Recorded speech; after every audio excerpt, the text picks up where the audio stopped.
ওর সাথে আমার কোনো প্রেমের সম্পর্ক ছিল না।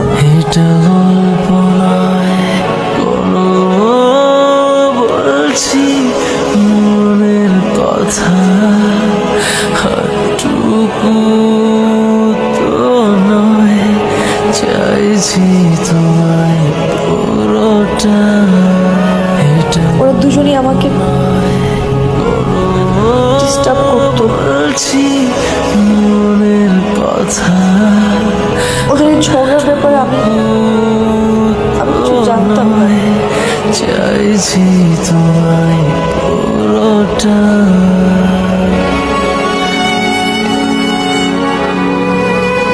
মহামান্য আদালত, এরপর আর কিছুই বলার থাকে না।